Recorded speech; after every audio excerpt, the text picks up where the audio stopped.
Hello viewers, welcome to trend and track. ఈరోజు మనం ఈజీగా ఇంట్లోనే పన్నీర్ని ఎలా తయారు చేసుకోవాలో చూద్దాం. దీనికి నేను ముందుగా 2 పాల ప్యాకెట్లను తీసుకున్నాను. సో ఈ పాల ప్యాకెట్లు 2 కలిపితే 1 లీటర్ పాలు వస్తాయన్నమాట. సో ఇప్పుడు 1 లీటర్ పాలను దీంట్లోకి పోసేసుకుంటున్నాను.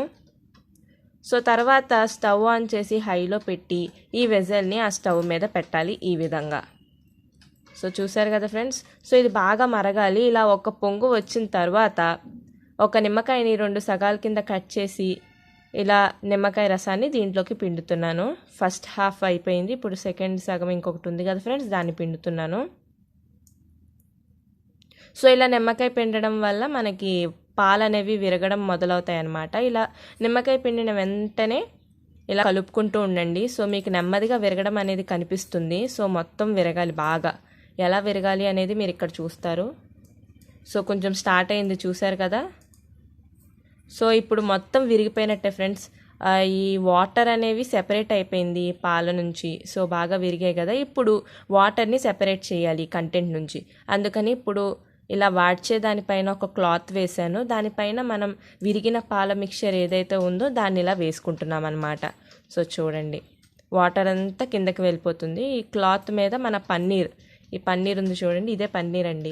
సో ఇది మిగిలిపోతుంది అనమాట. సో ఈ విధంగా మొత్తం వేసేసుకున్నాను. వాటర్ మొత్తం కిందకి వెళ్ళిపోయింది. సో దీన్ని ఒక మూటలాగా తీసుకోండి. సో ఈ విధంగా మూటలాగా తీసుకోండి. సో ఇప్పుడే స్టవ్ మీద నుంచి దించాం కాబట్టి చాలా వేడిగా ఉంటుంది ఫ్రెండ్స్. డైరెక్ట్ చేత్తోనే పిండడానికి ట్రై చేయకండి. ఇలా నేను ఒక పెద్ద స్పూన్ లాంటిది తీసుకున్నాను. సో అంతే. అలా వాడ్చిన తర్వాత ఒక బిందె కింద ఇలా ప్లేస్ చేయండి. 1 గంట అయిన తర్వాత దీన్ని తీస్తే మన పన్నీర్ రెడీ. గుర్తుపెట్టుకోండి ఫ్రెండ్స్, ఖచ్చితంగా 1 అవర్ ఉంచాల్సిందే. 1 అవర్ లోపు అస్సలు టచ్ చేయొద్దు దీన్ని. సో మన పన్నీర్ రెడీ ఫ్రెండ్స్. సో ఇప్పుడు నేను దీన్ని కట్ చేస్తున్నాను. సో చాలా సాఫ్ట్గా బాగా కుదిరింది, బాగా వచ్చింది పన్నీర్. సో ప్రతి చిన్నదానికి బయటికి వెళ్ళకుండా ఈ సమయంలో ఈజీగా ఇంట్లోనే కొన్నిటిని తయారు చేసుకోవడానికి ట్రై చేయండి. సో మీకు పన్నీర్ కావాలి అంటే ఇంట్లోనే చేసేసుకోండి, పెద్ద పని కూడా ఏం కాదు. సో ఈ విధంగా కట్ చేసుకుంటున్నాను. చాలా సాఫ్ట్గా చాలా బాగా కుదిరింది. సో మీరు కూడా ఖచ్చితంగా ట్రై చేయండి. హ్యాపీగా పన్నీర్ డిషెస్ని ఎంజాయ్ చేయండి. సో చూసారు కదా, పర్ఫెక్ట్గా కుదిరింది. మధ్య మధ్యలో లంప్స్ లాగా ఏమీ లేవు. అంతేనండి, మన పన్నీర్ రెడీ. సో మీరు ఖచ్చితంగా ట్రై చేయాల్సిందే. సో చాలా బాగా కూడా కుదిరింది.